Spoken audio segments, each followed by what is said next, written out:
Merhaba arkadaşlar, kanalıma hoş geldiniz. Bugün sizlere fıstıklı bağlamalı yelek modelinin yapılışını göstermek istiyorum. Yeleğimin kenarındaki örnek kahve çekirdeği örneği. İsterseniz siz farklı bir lastik de uygulayabilirsiniz, kenar lastiği. Gördüğünüz gibi alt lastiğimiz yok arkadaşlar. Direkt ilk ilmeklerimizde örneğin kurulumunu yapıyoruz.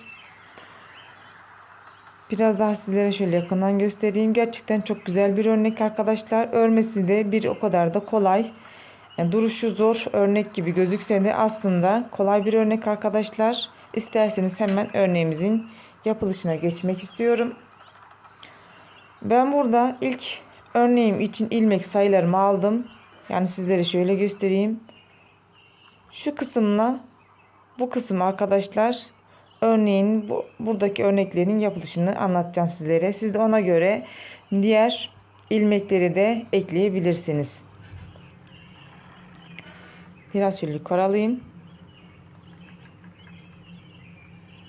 Evet. Şimdi ilk başta söylediğimiz gibi ilmeklerimizin kurulumunu yapıyoruz. Ben kenar lastiğimi yapmıyorum arkadaşlar. Sadece kenara 3 tane ilmek ekleyeceğim. Onları yapıyorum. 3 tane düz ilmek örüyorum ben. Ama bu kısmı lastik olarak da düşünebilirsiniz. Evet, şimdi başlıyoruz. Bir tane ters ilmeğimi ördüm. Bu şekilde artırma yapabilirsiniz isterseniz. Ben genelde kolay olsun diye, daha pratik olsun diye ilmeğimi arkaya alıp yandaki ters ilmeğimi örüyorum. Bakın bu şekilde bir iki tane ters ilmek ördüm. Bakın ortada bir tane artırma oldu. Bir düz, tekrar iki ters, bu şekilde arada 5 tane düz ilmeğimiz olana kadar iki ters bir düz örüyoruz arkadaşlar. Burada kaç tane düz olmuş? Bir sayıyorum. 2 düzüm,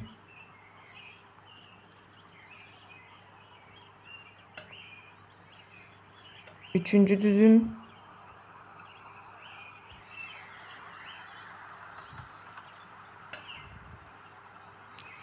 dördüncü düzüm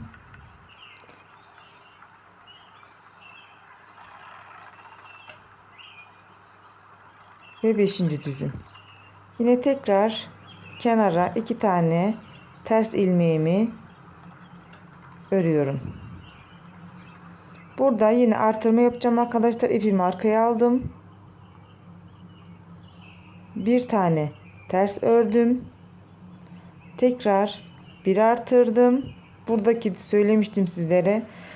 Bu baklava desenimi tüm olarak yapacağım diye arkadaşlar. O yüzden bir tane ilmeğimin kenarlarından her sırada birer tane, yani iki tane artırma yapıyorum. Yani burada kafanız karışmasın. Kenardaki ilmeklerimi de düz olarak örüyorum. 3 tane ilmeğimi.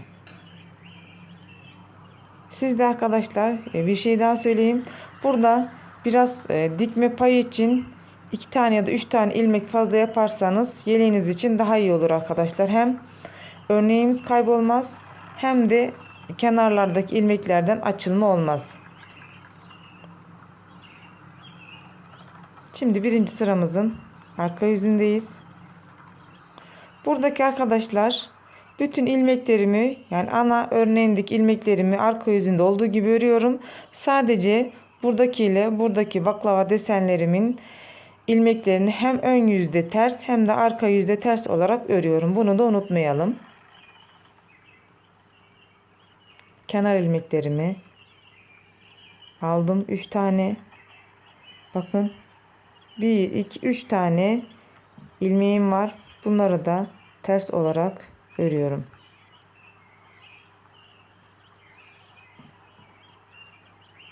Evet, buradaki kısımlar ilmeklerimiz olduğu gibi örüyorum. Örneğimizin ilmekleri.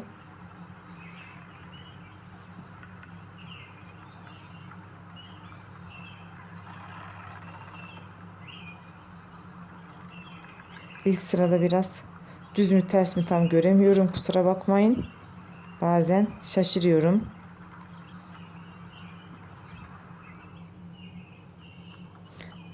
Birinci sırayı arkadaşlar hatasız yaparsak zaten bundan sonra da hata yapmamız imkansız. Çünkü artık örnek kendini göstermeye hemen başlıyor.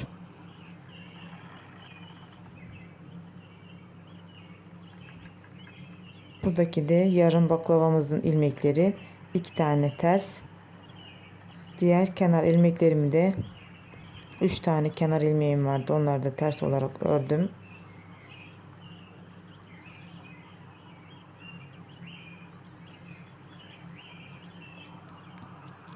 Örneğimizin ikinci sırasına geçiş yapıyoruz.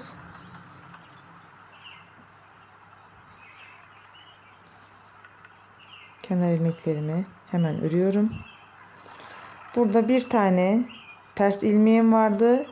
Yanındaki artırmamla birlikte 2 tane ters ilmeğim oldu. 1 2. Tekrar burada artırma yapıyorum arkadaşlar.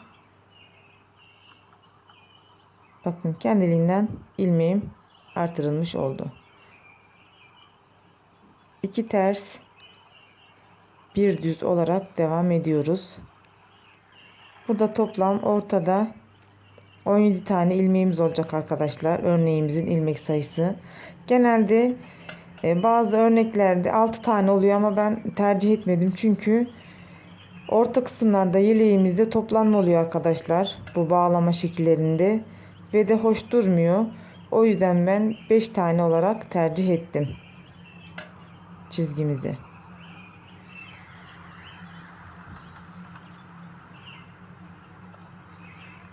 Örneğimizin ilmeklerini ördük. Şimdi burada bir tane tüm baklavamız vardı. Bunların artırmasını yapıyorum. 1 2 3 tane ters ördüm. Bakın bir tane burada artırmıştım. Tekrar burada da bir artırma yapıyorum. Ve kenar ilmeklerimi örüyorum. Hemen hızlıca ikinci sıramızın arka yüzünü de örelim.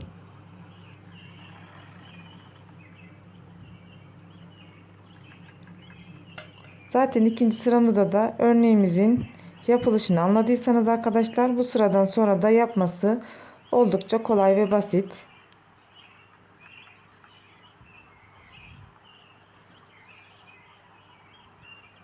Sadece biraz uğraştıran kısmı fıstık kısmı arkadaşlar. Onu da el çabukluğuyla da yapabilirsiniz.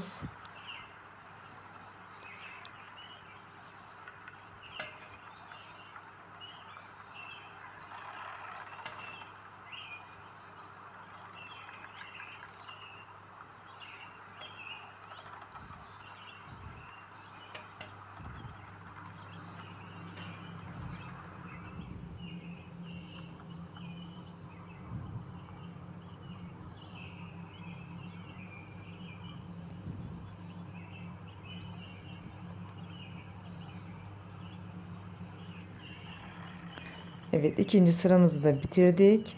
Burada üçüncü ve dördüncü sıramızı da aynı işlemi uyguluyoruz. Sizlere diğer örneğimi de göstereyim arkadaşlar.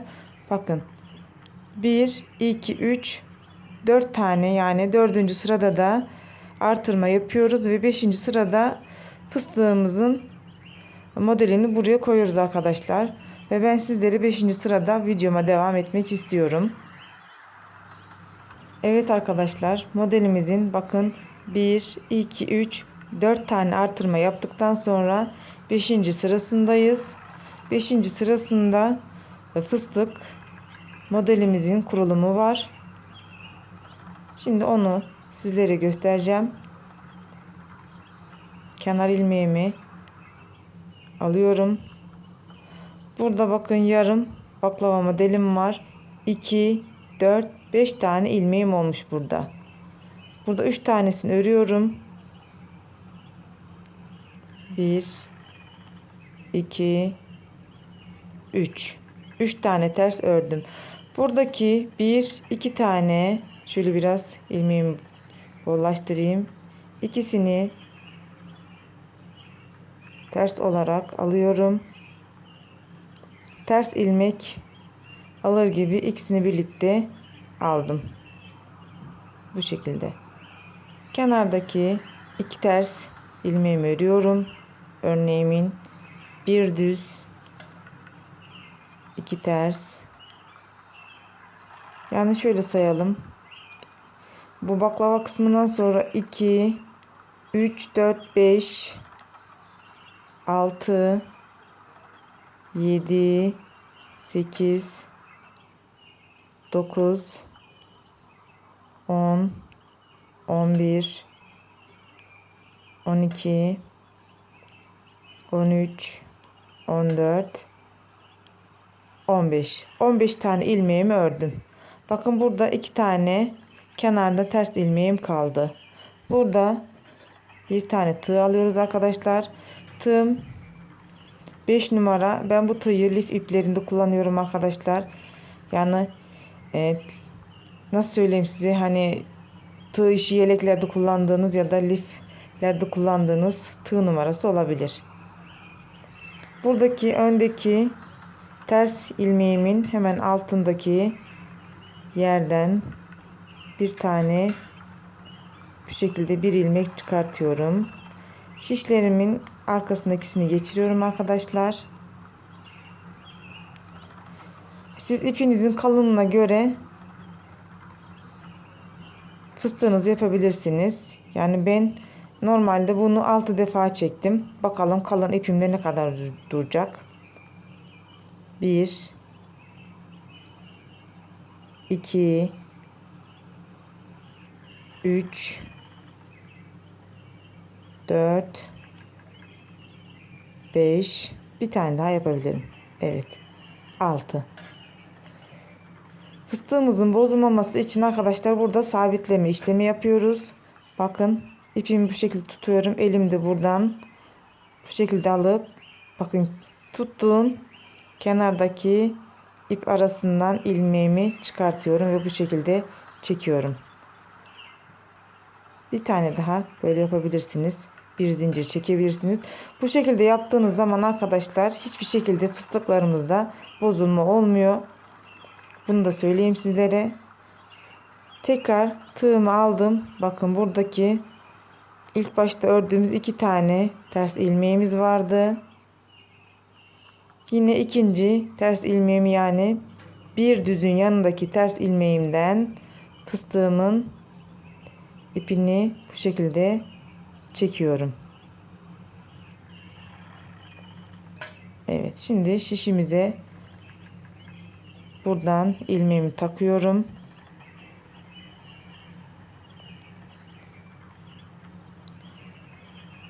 Arkadaki ilmekle ikisini bir, burada aldığımız ilmeğin ikisini bir ters olarak örüyorum. Yani ortada fazla ilmek olmuyor arkadaşlar. Tekrar kenarda bir ters ilmeğim vardı, onu da ördüm. Burada 2 tane ters ilmeğim oldu. Böyle düzelteyim. Evet. Çok mu yakından çektim bilmiyorum ama evet, olduğu gibi güzel bence. Burada yine burada yaptığımız eksiltme işlemini yapıyoruz. 1-2 tane ilmeklerimizi ikisini birlikte ters olarak alıyorum. Pardon. Yanlış aldık. Tekrardan ikisini birlikte ters aldım. Şimdi 1 sayalım. 2 3 4 5 6. Yine 2 tane kenardaki ilmeklerimi ikisini birlikte ters olarak alıyorum. Ve 7. Burada 7 tane ters ilmeğim kaldı. Arkadaşlar bu baklavalarımızın ilmek sayısını mutlaka karıştırmamamız lazım. Yanlış olmaması lazım. Çünkü sürekli buradan artırıp çoğaltma yaptığımız için bu sayılar çok önemli arkadaşlar. Evet, bu sırayı da şimdi 5. sıramızın arka yüzündeyiz. İlmeklerimiz olduğu gibi örüyorduk. Buradaki baklava kısmındaki ilmeklerimizi de dediğim gibi her sırada ters örüyoruz.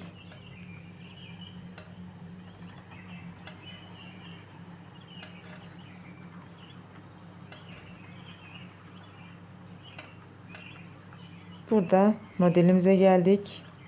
2 düz, bir ters olarak örüyoruz. Evet, biraz zor olabilir. Onun da artık bağlamamızı çok fazla yapmayacağız. Orta kısımda arkadaşlar. Ona göre yapmaya çalışalım. Gerçi benim ipim biraz kalın olduğu için biraz da ondan zorlanıyorum. Yoksa alize ipte rahatlıkla örülebiliyor arkadaşlar bu kısım.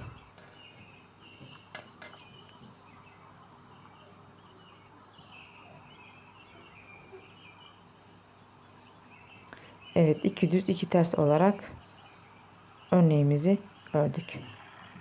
Tekrardan kenardaki yarım baklava kısmını yapıyorum.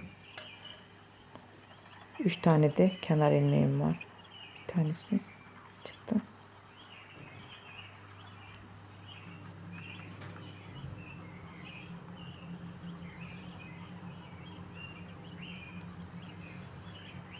Evet arkadaşlar, modelimizin yapılışı bu kadar. Bir de sizlere burada baklava kısmını eksiltmiştik. Onu da bir tane ilmek kalana kadar, yani burada başladığımız kısım olana kadar burayı örüyoruz.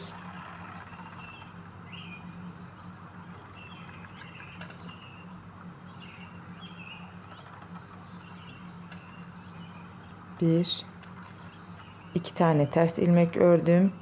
Buradaki 2 tane ilmeğimi ters olarak alıyorum. İkisini birlikte ve 3'e indirdim. Tekrar 2 ters, bir düz,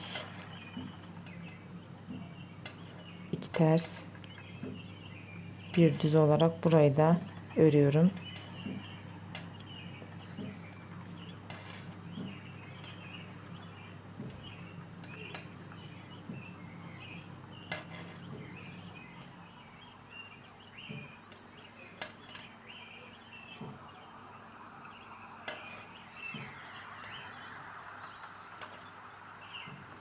Baklava kısmımıza geldik. Burada da 2 tane kenarlardan yine eksiltme yapacağım. 2 ilmek birden eksiliyor arkadaşlar. 1, 2, 3, 4, 2 ilmeğim kaldı. İkisini birlikte de 1 alıyorum. Yani 5 ilmeğim kalıyor.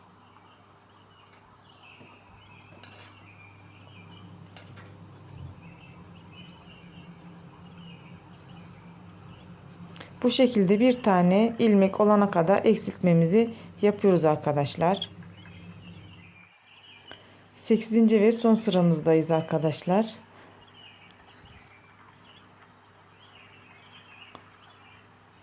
Buradan sonra da örnek yine kendini tekrar ediyor. Sizlere göstermek istediğim bir de burada bir kısım var. Onu göstermek istiyorum. Bakın, burada 2 tane ilmeğim kaldı. İkisini birlikte ters olarak örüyorum. Ve bir tane ters ilmeğim kalmış oluyor. Yine aynı baştaki ilmek gibi. 1, 2 ters, bir düz olarak örneğimizi örüyoruz.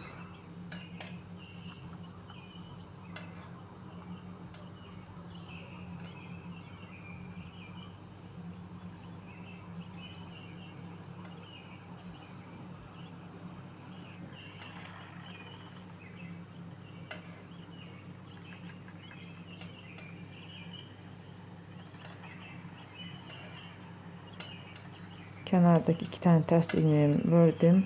Evet. Burada arkadaşlar tüm baklava kısmımız vardı. Bu kısımlar, buradakiler. Buralarda arkadaşlar en son sırada 3 tane ilmek kalıyor. Bakın burada gördüğünüz gibi. Kenardaki yarım baklavalarda 2 ilmeğimizi bir almıştık. Burada da tüm baklava kısımlarımızı şöyle yapayım. 3 ilmeğimi üçünü birlikte ters olarak alıyorum.